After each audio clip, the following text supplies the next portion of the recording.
사람은 두 종류의 사람이 있다고 말할 수 있습니다. 물론 사람의 특성, 또 성품, 목적 뭐 이런 거에 따라서 여러 기준이 있기 때문에 여러 형태로 나눌 수 있겠습니다만, 오늘 설교의 맥락에 비추어서 제가 두 종류의 사람으로 분류한다면, 한 부류는 하고 싶은 말을 다 하는 사람들, 다른 한 부류는 그냥 듣고 싶지 않아도 들어야 되는 사람들, 이렇게 나눌 수 있지 않을까 생각을 합니다. 기준이 좀 다른 것 같죠? 말로 기준을 삼는다면 하고 싶은 말 다 하는 사람들, 그리고 말을 하지 않는 사람들, 이렇게 나누어야 될 것 같은데, 제가 어떻게 편의상 분류했냐면요, 하고 싶은 말을 다 하는 사람들, 듣고 싶지 않아도 들어야 되는 사람들, 이렇게 나눴어요. 좀 이상하게 들릴런지 모르겠지만 보통 말을 안 하는 사람들은 듣는 쪽에 있는 사람들이잖아요. 그렇기 때문에 이렇게 분류를 해도 크게 문제가 되지 않을 것 같다 하는 생각을 갖습니다. 말을 하는 사람들, 듣는 사람들, 이렇게 나눌 수 있다는 거지요. 말은 누군가의 입을 통해서 바깥으로 나오는 순간 그 말은 또 다른 누군가는 듣게 되어 있습니다. 들으려는 마음을 가지고 듣기도 하고, 듣고 싶지 않은데도 들리니까 들어야 되고, 그러한 일들이 일어나지요. 어떤 사람들은 자신의 생각이나 감정이나 주장을 늘 표출하고 표현하고, 그리고 말을 통해서 전달하려고 합니다. 또 그에 비해서 다른 사람은 성품이 좀 그렇지 않기도 하고, 또 자라온 또 환경이 조금 달라서 말을 하는 것보다는 듣기를 더 좋아하는 사람도 있고요, 듣는 것에 익숙해져 있는 사람들도 있습니다. 말은 그러고 보면 사람들 사이의 관계를 형성하는데 굉장히 중요한 역할을 하는 것이면은 의심할 바가 없는 거지요. 세상에서도 사람과 사람의 관계를 형성할 때 입을 조심해라, 이런 말이 있어요. 말이 사람과 사람의 관계를 형성하는데 아주 중요한 역할을 한다는 거죠. 세상 사람들만 이렇게 이야기하는 것이 아니고요, 성경에서도 말을 삼가라, 이러한 권면의 말씀이 있는 것을 보면 말이 우리 인생을, 우리의 삶을 좀 과장되어 이야기하면 과장할 것도 없을 것 같은데 좌지우지할 수 있는 것이 이 말이라는 겁니다. 제가 미국에서 목회하시는 한인교회에 목회하시는 목사님으로부터 들은 이야기입니다. 수년 전에 일어난 일이라는데, 이 말에 관해서 이야기를 하다가 제가 듣게 된 이야기예요. 그 목사님이 섬기는 한인교회 가정에 이제 신방을 가서 이제 들은 이야기라는 거예요. 그 교회 이제 집사님이 되신 여자 집사님이 되신 이제 그분이 자기가 이제 시집 결혼하면서 미국에 오게 되는 과정을 이야기하는 이제 그런 내용인데, 이분은 생일이 언제냐면요, 초파일이면 저쪽 동네에 가장 가까운 사람들이잖아요. 더군다나 이분은 부모님이 어떻게 했는지 모르지만 초파일에 태어나라고 불공을 열심히 들여서 그런 건지는 알 수 없지만, 이분은 아주 절실한 불교 가정에서 태어났고, 또 절에 열심히 다니는 부모님 밑에서 자라온 토종 한국 여성입니다. 근데 결혼할 연령이 돼서, 정년기가 돼서 남자를 만나다 보니까 미국에 사는 남자와 이렇게 만나게 된 거예요. 선을 보게 됐겠죠. 그런데 미국에서 만난 남자는 독실한 기독교 가정에서 교회를 열심히 다니는 부모님을 둔 믿음의 청년인 거예요. 여러분들 아시는지는 잘 모르겠지만 외국은 한인 공동체가 교회를 중심으로 이루어지기 때문에 교회를 다니는 사람은 물론 교회 나가겠지만 신앙이 없어도 교회를 안 갈 수가 없어요. 교회를 가야지만 사람과의 관계가 맺어져요. 그러니까 그러다 보면 믿음이 생기기도 하고 이런 일이 있죠.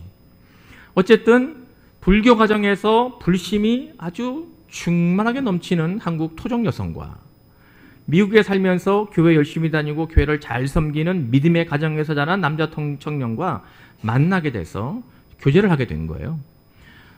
처음 만날 때는 좀 호감이 있어서 뭐 종교가 다른 게 큰 문제가 되겠어요? 요새 젊은 사람들이 뭐 종교 때문에 뭐 안 만나고 뭐 이런 게 별로 없을 거란 말이죠. 또 사랑하게 되니까 뭐 그것도 더 문제가 안 될 수 있죠. 사랑하니까 모든 걸 극복할 수 있어. 뭐 이렇게 생각하지 않았겠어요? 근데 막상 결혼을 하게 되니까 이게 문제가 된 거예요. 불교 가정에서 불심이 아주 충만한 이 여성이 결혼을 하면 남편이 미국에 사니까 미국에 살아야 되는데 교회를 다녀야 되잖아요. 자기가 교회를 가야 되는지 말아야 되는지 고민이 된 거예요. 고민이. 근데 이분만 고민이 된 것이 아니고 이분보다 더 큰 고민은 누가 했겠어요? 딸 가진 부모가 죄인이라고 이 어머니가 더 이제 그 친정 엄마가 더 고민이 된 거죠. 딸을 미국으로 시집을 보내야 되는데 이 시집을 보내려 보니 그쪽은 뭐 자기들 동네랑 다른 우리 동네 사람이니까 교회 열심히 다니는 가정이라는데 내 딸이 이거 가가지고 교회를 잘 다닐 수는 있는 건지 교회를 가야 되는 건지 교회 갔다가는 뭐 괜히 또 뭐 엄청나게 무슨 뭐 안 좋은 일이 생기는 건 아닌지 5만 가지 생각이 다 들었다는 거예요. 그래서 이제 친정 어머니 되시는 분이 자기가 열심히 다니는 이제 그 절에 가가지고 그 절에 또 이렇게 가까운 스가 계셨을 거 아니에요? 응? 제가 왜 스라고 그런지 아시는 분들은 아시죠? 그리고 좀 공평하게 살자고. 목사. 그리고 왜 그쪽만 님자 붙여갖고 얘기하냐고. 우리 동네가 목사면 저쪽 동네도 쓰지. 응? 그렇지 않겠어요? 제가 뭐 저쪽 동네 사람들을 무시하거나 그런 건 아니에요. 저도 뭐 존중하는 일이지만 우리 동네가 목사면 저쪽 동네도 쓴 거예요, 그냥. 그 중이라고 보면 너무 이렇게 부르는 것 같잖아요. 그러니까 이거 좀 녹음되면 좀 이상하겠다 이거 좀 걱정되네. 녹음이 돼가지고 자꾸 걱정이 됩니다. 어쨌든 가깝게 지내는 스에게 물어본 거예요. 내 딸이 이러이 차에서 시집을 가가지고 교회를 가야 되겠는데 내 딸이 어떻게 쓰면 좋겠냐 이렇게 물었대요. 그랬더니 그 스가 고민을 한참 하더니 이렇게 얘기했대. 어쩔 수 있겠냐고. 미국 시집 보내가지고 교회 다니라고 그러세요. 기왕 교회 다닐 거면 열심히 다니라고 그러세요. 그렇게 얘기했다는 거예요. 그 말을 듣고 이 친정어머니 되시는 분이 마음의 부담감이 내려진 거예요. 야, 뭐 우리 스가 교회를 다니라고 그러니까 이제 뭐 열심히 다니라고 해야 되겠구나. 그러고 딸한테 가서 얘야, 네가 아는 그 스가 교회를 열심히 다니랜다. 이러고 이제 미국으로 시집을 갔어요. 근데 저쪽 동네 사람들은 그 말 잘 들어요 또. 인정이 안 됐어요? 우리 동네 사람들은 잘 말을 안 들어도 저쪽 동네 사람들은 말을 되게 잘 들어요. 응? 스가 이야기하는 거를 잘 들어요, 저 사람들은 또. 우리 모르는 게 당연해요. 그치? 우리 몰라야 돼. 또 알면 또 안 되잖아, 또. 그러니까 이분이 미국에 가가지고 열심히 교회를 다닌 거예요. 뭐 알지도 못하지만. 신앙이 뭔지, 예수님이 뭔지, 하나님이 뭔지, 교회가 뭔지 알았겠어요? 모르지만 어쨌든 열심히 다니라고 그랬단 말을 들어가지고 열심히 교회를 다닌 거예요. 안 빠지고 교회에서 시키는 일 다 하고 신앙생활을 아주 그냥 열심히 한 거예요. 열심히 하다 보니까 금방 집사가 됐네. 응? 다른 사람은 10년이 돼도 집사 못 되는데 이분은 열심히 교회를 다녀가지고 금방 집사가 된 거예요. 그래가지고 이제 교회를 열심히 다니니까 신방을 가가지고 우연히 얘기를 하다가 이 목사님이 그 집사님의 옛날 일들을, 결혼하면서 있었던 일들을 우연히 듣게 된 거예요. 그 이야기를 듣다가 이 목사님이 무슨 생각이 들었냐면, 갑자기 그 말을 듣고 보니까 저쪽 동네 그 스가 너무 고맙더라는 거야. 응? 저쪽 동네 그 스가 교회를 가지 말라고 그랬으면 어떻게 했냐고. 더더군다나 교회를 가되 어떻게 다니라고요? 열심히 다니라고 그랬대잖아. 그러니까 그 말을 듣고 이분이 열심히 교회를 다니는 바람에 그 교회에 중요한 인물이 된 거예요. 중요한 그 사역자가 된 거예요. 그러니까 이민교회에서, 그 어려운 이민교회에서 그냥 그 교회를 열심히 섬기니까 귀한 일꾼이 된 거죠. 그러니까 그 스가 아니었으면 저 집사님이 우리 교회에 등록을 했을까? 등록을 했어도 교회를 제대로 안 다녔으면 막 마음이 힘들었을 텐데 저렇게 열심히 성도가 됐으니, 일꾼이 됐으니 얼마나 고맙나 이런 생각이 문득 들더래요. 저쪽 동네에 너무 고마웠다는 거야. 그리고 문득 무슨 생각이 떠올랐냐면 저쪽 동네 그 스가 얼마나 마음이 힘들었을까 이런 생각이 들었다는 거예요. 응? 나는 그 목사님이죠. 만약에 내가 입장이 바뀌어가지고 우리 교회 청년에서 믿음을 잘 가지고 오란 청년이 저쪽 동네로 가야 될 상황이 어쩔 수 없이 생겼을 때 너 그쪽 동네에 가가지고 열심히 다녀라 이렇게 이야기할 수 있을까? 그런 생각이 들더라는 거야. 응? 저도 못할 것 같거든요. 그러면 응? 저쪽 동네에서 우리한테 오는 거야 뭐 두 손 들어 환영이지만 우리 동네에서 저쪽 동네로 어떻게 보내냐고. 그럴 수는 없잖아요.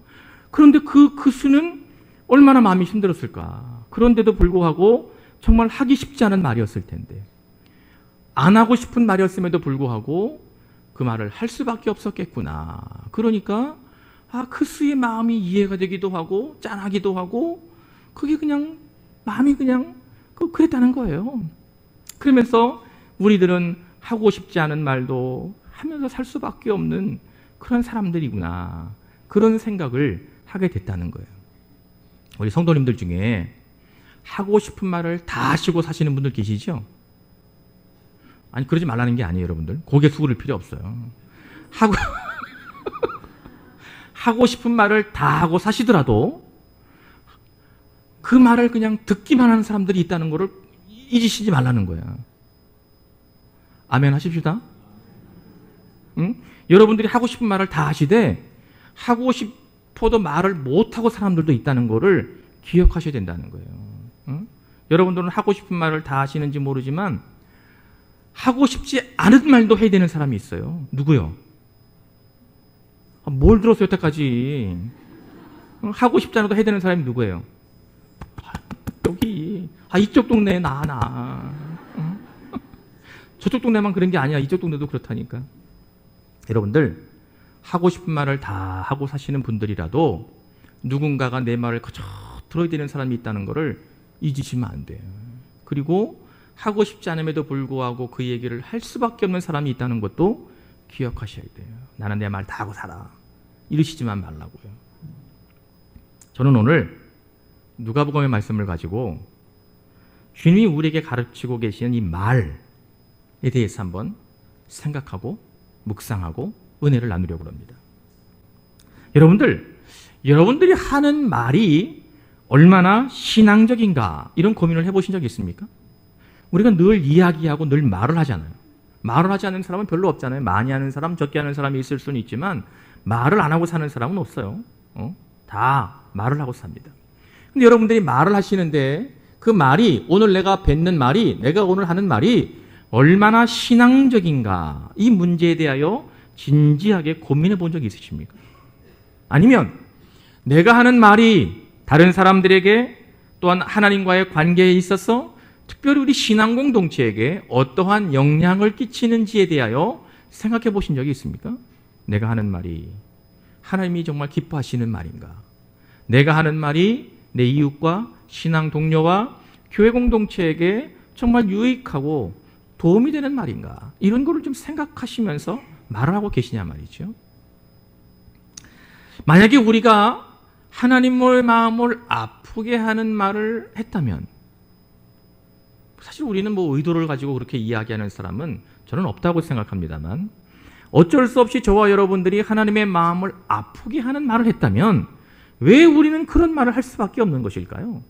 왜 우리는 의도하지 않고 내가 원래 그렇게 나쁜 사람이 아닌데 악한 사람이 아닌데 하나님을 아프시게 할 만한 사람이 아님에도 불구하고 하나님의 마음을 아프게 하는 말을 할 수밖에 없었을까? 그렇다면 그것은 어디로부터 시작되는 것일까요? 오늘 주님은 저와 여러분들에게 이것에 관하여 들려주고 계십니다. 우리가 그래서 믿음을 가지고 사는 성도들이 아름다운 말, 성령이 말하게 하심에 따라 하는 말, 하나님을 기쁘게 하시는 말을 하면서 살아가는 말씀을 통해서 그렇게 결단하고 깨닫는 은혜가 우리 모두에게 있기를 기원합니다. 누가복음 22장은 71절까지 있는 굉장히 긴 장입니다. 오늘 말씀을 통하여 예수께서 십자가에 달려 죽으시는 시간이 가까워오고 있는 그 시점에서 일어난 중요한 사건을 오늘 22장은 다루고 있습니다. 그 중심에 누가 있었냐면 베드로가 있었습니다. 베드로는 십자가를 지시고 고난받으신 후에 죽으셔야 되는 예수님에게 오늘 우리가 읽은 33절에 당당하게 예수님께 이렇게 말합니다. 주여, 내가 주와 함께 오게도 죽는 데에도 가기를 각오하였나이다. 이렇게 이야기합니다. 베드로는 용기가 넘치는 사람처럼 보이죠? 믿음이 정말 좋은 제자처럼 생각됩니다. 내가 주님과 함께 주님이 감옥에 가시면 감옥에도 가고, 주님이 죽는 자리에 가시면 내가 그 자리에까지도 가겠습니다. 이렇게 이야기한다는 거예요. 문제는 베드로가 예수님이 당하실 그 고난이 어떤 것인지를 몰랐다는 거예요. 우리가 본문으로 읽지 않았지만 15절에 예수님은 예수님과 제자들과 함께 마지막 유월절 만찬을 베푸시면서 뭐라고 제자들에게 말씀하셨냐면, 내가 고난받기 전에 너희와 함께 이 유월절 먹기를 원하였노라. 이렇게 말씀하셨습니다. 여기에서 주님이 말씀하셨던 이 고난이 무엇인지를 베드로가 몰랐습니다. 아, 고난, 그냥 좀 예수님이 어려운 일을 겪으시나 보다. 예수님이 좀 힘겨운 길을 가시게 되나 보다. 뭐 그 정도라면 내가 못 갈 게 어디 있겠어. 감옥? 뭐 그 정도 갈 수 있지 뭐. 예수님이 설마 죽기는 하시겠어? 근데 뭐 그냥 이렇게 얘기하는 거지. 이 정도였을 거라는 거지요. 그래서 베드로는 예수님이 감옥에 가시면 내가 감옥에도 가겠습니다. 예수님이 죽는 자리에 가시면 내가 죽는 자리에도 가겠습니다. 그렇게 말을 했지만 그 자리가 정말 목숨을 내놓아야 될 자리라는 걸 베드로는 몰랐던 거지요. 정말 죽는 자리일 줄은 꿈에도 생각을 못했습니다, 베드로가. 그러니까 우리 모두가 아시는 분들은 아시겠지만 예수께서 오늘 닭 울기 전에 네가 3번 나를 모른다고 부인하리라 말씀하셨고, 베드로는 결국 대제사장 집까지는 예수님이 붙잡혀 신문받는 자리까지는 쫓아가기는 했지만 여종이 베드로를 향하여 와서 너 예수와 함께 있지 않았냐? 이렇게 물으니까 3번 모른다고 부인한 거죠. 거기서 안다고 그랬다가는 어떻게 돼? 죽을 거니까. 설마 자기가 죽는 자리까지 간다고 이야기를 했지만 그 자리가 정말 죽을 자리까지는 몰랐던 거죠, 베드로가. 목숨을 내놔야 될 거라고는 꿈에도 생각을 못했던 겁니다. 그러니까 예수님을 모른다고 3번 부인한 거예요. 모릅니다. 몰라 이 사람아. 무슨 소리 하고 있는 거야. 이렇게 부인한 거지요. 결국 베드로는 3번 예수님을 모른다고 부인했습니다. 그리고 나서는 통곡하면서 닭이 우는 소리를 듣고 자신의 부끄러운 모습, 이 엄청난 실수를 돌이켜보면서 울고 불며 회개하는 일을 베드로가 했던 거지요. 베드로가 왜 그랬을까요, 여러분? 베드로는 예수님께서 말씀하셨던 이 사탄의 역사를 너무 과소평가했기 때문입니다. 오늘 본문에 근거해 보면 주님은 베드로에게 31절 사탄이 너를 밀가부로 듯하려고 한다 이렇게 말씀하셨습니다. 밀가부로는 게 뭐예요? 퀴즈라는 거죠. 뭐 쉽게 이야기하면 휙 날아가도록 그런 거 아니겠습니까? 훅 불면 날아가는 것처럼. 그러니까 사탄이 너를 밀가부로 듯한다 이렇게 이야기하셨음에도 불구하고 베드로는 예수님의 이야기를 듣는 둥 만둥한 거예요. 뭘 사탄이 나를 밀가부로 듯한다고 저러시나? 뭐 말도 안 되는 소리를 하시지? 그렇게 생각한 거죠. 예수님의 경고를 베드로는 무시했습니다. 그러고 나서는 베드로는 자신 있게 어디든 내가 주님을 따라갈 겁니다. 감옥이라도 죽는 자리에도 따라갈 겁니다. 얘기한 거죠. 물론 베드로가 예수님을 3번 부인한 직접적인 원인이 사탄이다 이렇게 성경이 구체적으로 원인과 관계를 설명하고 있지 않기 때문에 그렇다고 볼 수는 없지만 좀 전에 말씀을 드렸던 것처럼 예수님이 베드로를 향하여 사탄이 너를 밀가부로 타려고 한다. 사탄이 너를 넘어뜨리려고 한다. 주의해야 된다. 그렇게 말씀하셨잖아요. 내가 너를 다시 일어나기를 기도하고 내가 너에게 사명을 줘서 회복되고 나서 형제를 섬기고 교회를 섬기고 사명을 즐거워져야 되는 일들을 네가 계속해야 된다. 그렇게 말씀하신 겁니다. 예수님은 모든 걸 다 알고 계셨습니다. 베드로가 넘어질 것, 예수님을 부인한다는 것, 그가 어떠한 생각과 어떠한 마음을 가지고 행동할 것인지를 정말 다 알고 계셨습니다. 그런데 베드로는 예수님의 생각, 예수님의 의도를 들으려고 하지도 않고 알지도 못했기 때문에 그냥 자신만만하게 이걸 다른 말로 바꾸면 교만해서 예수님을 향하여 어디든 따라갑니다. 죽는 자리까지도 내가 갑니다. 이렇게 얘기한 거죠. 저는 베드로가 가지고 있었던 이 순수한 열정, 주님을 사랑한다고 했던 마음이 거짓이었을 것이라고 생각하지 않습니다.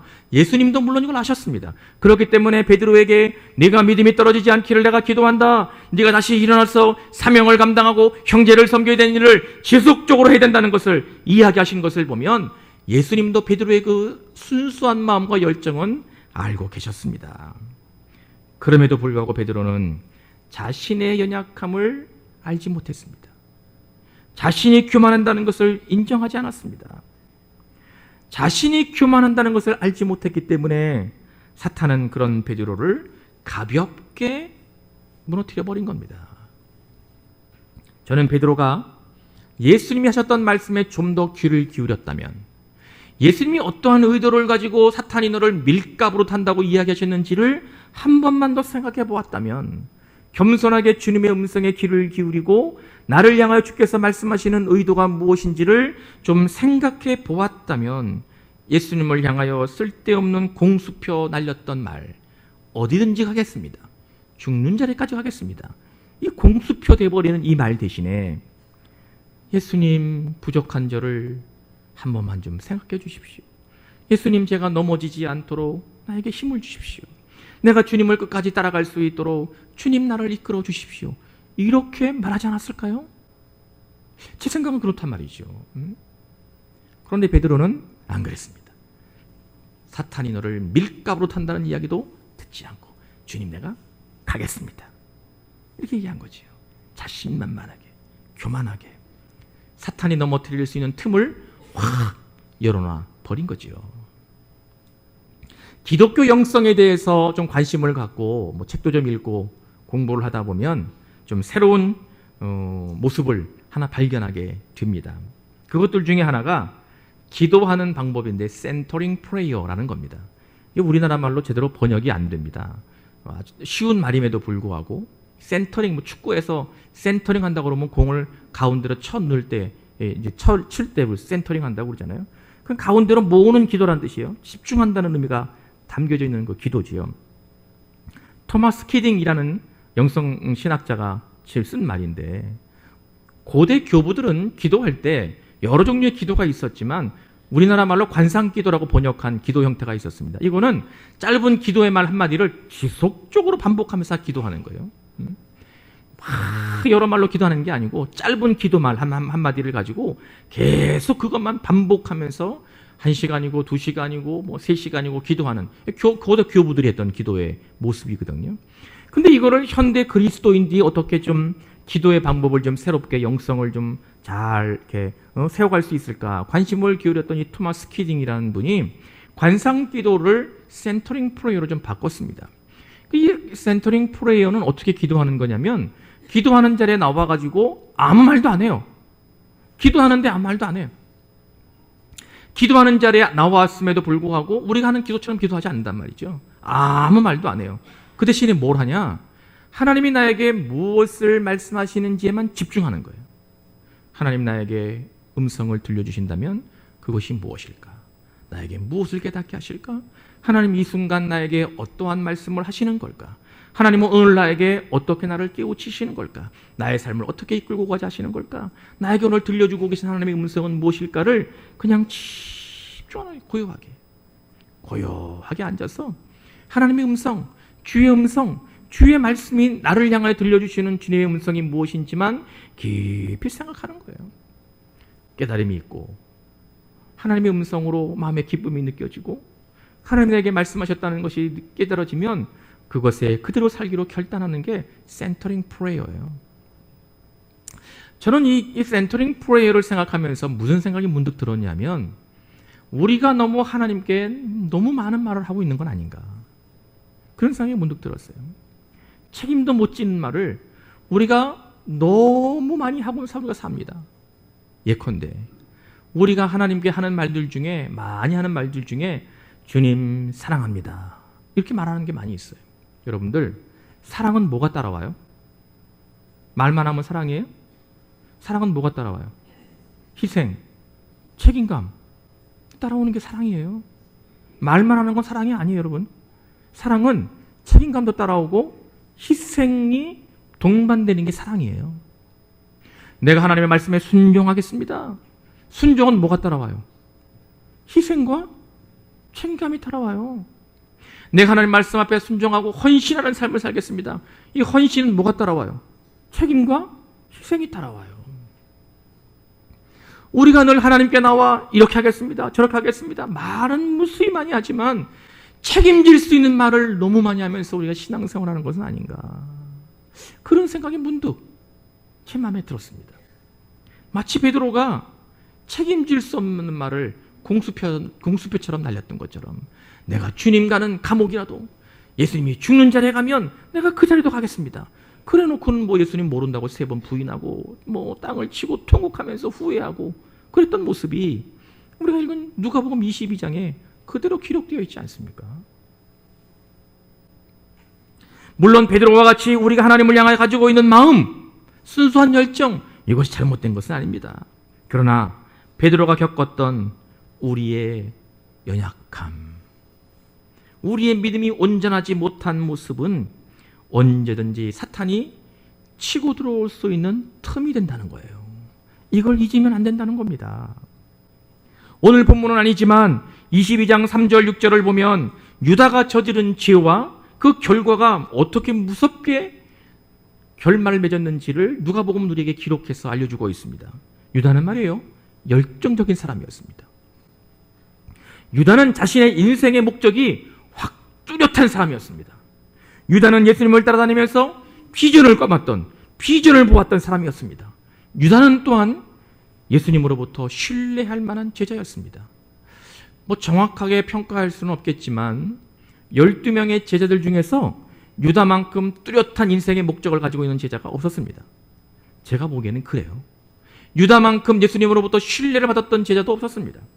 유다만큼 열정이 넘쳤던 사람은 있었을 수도 있겠지만 어쨌든 유다는 열정과 인생의 확표한 목적과 의지와 비전과 다른 사람으로부터 신뢰를 얻을 만한 사람이었습니다.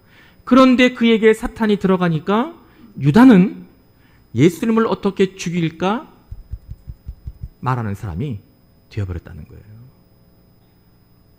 자신의 의지가 분명하고 인생의 확고한 목표가 있고 내가 믿음이 좋다고 얘기한다 할지라도 사탄이 우리 가운데 들어오면 우리는 예수님 죽이는 말을 하게 된다는 거예요. 사탄이 들어가면 우리는 우리의 입으로 결코 지킬 수 없는 말을 사탄은 하게 합니다. 사탄이 우리 가운데 들어오면 그 말로 누군가를 죽이고 누군가를 넘어뜨리고 누군가를 실족하게 만들고 누군가를 시험 들게 만드는 말을 하게 되어 있습니다. 그런데 그 사탄은 언제 들어오느냐? 자신감 넘칠 때, 유다처럼 열정 가지고, 내가 나만큼 열정이 있어, 나만큼 인생의 목표가 활동해, 내가 예수를 왜 따르고 있는지 내가 목표의식이 나만큼 확실한 사람이 있어, 나만큼 신뢰할 만한 사람이 있어, 이런 사람, 교만한 사람에게 틈은 점점 커져서 사탄이 비집고 들어가고 사탄이 그 자리를 들어갈 수 있는 틈이 넓어지게 되는 겁니다.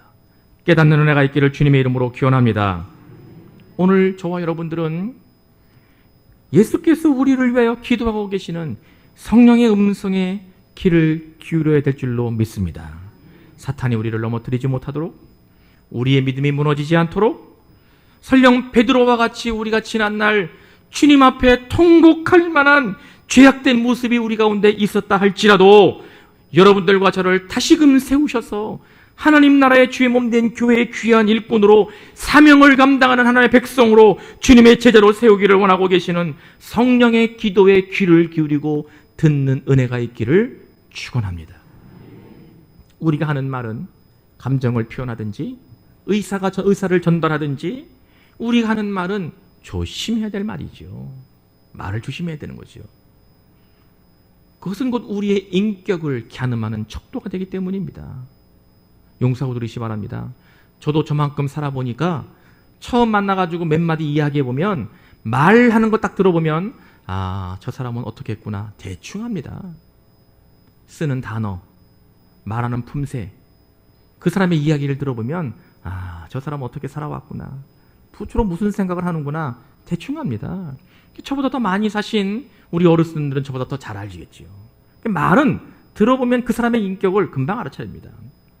그런데 그거보다 더 중요한 건 우리가 하나님께 하는 영적인 언어입니다. 영적인 언어. 영적인 언어가 뭘까요? 기도, 찬양 이런 것이지요.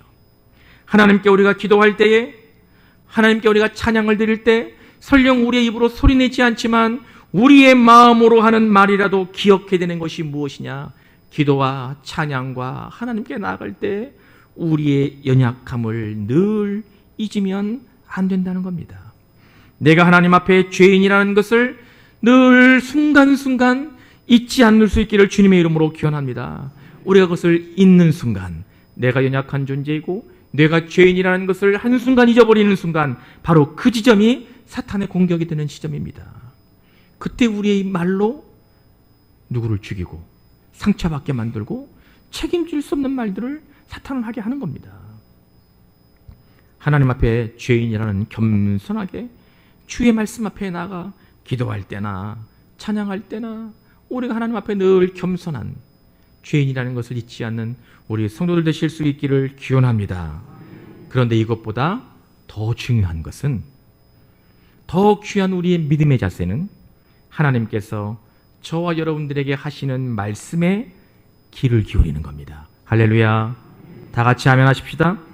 내 평생을 이끌고 가시는 하나님, 여러분들의 인생을 책임지시고 주도하시는 하나님, 여러분들에게 성공한 하나님의 사람으로 살아갈 수 있도록 날마다 말씀하고 계시는 그 하나님의 음성, 오늘 여러분들 이 자리에 여러분들의 삶의 자리가 오늘 주께서 무엇을 하고자 원하고 계시는지를 이야기하시는 성령의 음성에 귀를 기울여야 됩니다. 영적으로 민감해서 하나님 나에게 말씀하실 때마다 그 음성 듣고 우리의 삶의 방향을 다시금 조정하고 오늘 나의 인생을 이끌어 가신 하나님의 능력에 그 음성에 우리가 순종하면서 하나님의 뜻이 무엇인지를 한순간순간 깨닫고 놓치지 않고 주님의 말씀 앞에 나아갈 때 우리를 위하여 기도하시는 성령의 소리가 날마다 들려지는 우리 성도들 되실 수 있기를 기원합니다. 주님 우리를 향하여 말씀하실 때 그 음성을 듣고 깨달음과 결단과, 그래서 하나님 기뻐하시는 아름다운 믿음의 승리가 우리 모두에게 있기를 주님의 이름으로 축원합니다. 축복합니다. 기도하겠습니다. 전능하신 하나님, 오늘 우리에게 선포하신 말씀이 우리의 삶에서 실제가 되게 하여 주시옵소서. 우리가 하나님께 나아갈 때마다 늘 겸손하게 하시고 오늘 우리에게 말씀하고 계시는 주님의 음성에 귀를 기울이게 하셔서 하나님 우리에게 원하시는 삶이 이 땅에서 승리하는 삶으로 하나님을 기뻐하시게 하는 아름다운 믿음으로 살아가게 하여 주시옵소서. 존귀하신 예수님의 이름으로 기도하옵나이다. 아멘. 오늘 선포한 말씀의 믿음의 결단으로 사도신경을 고백합니다. 전능하사 천지를 만드신 하나님 아버지를 내가 믿사오며 그 외아들 우리 주 예수 그리스도를 믿사오니 이는 성령으로 잉태하사 동정녀 마리아에게 나시고 본디오 필라도에게 고난을 받으사 십자가에 못 박혀 죽으시고 장사한 지 사흘 만에 죽은 자 가운데서 다시 살아나시며 하늘에 오르사 전능하신 하나님 우편에 앉아 계시다가 저리로서 산자와 죽은 자를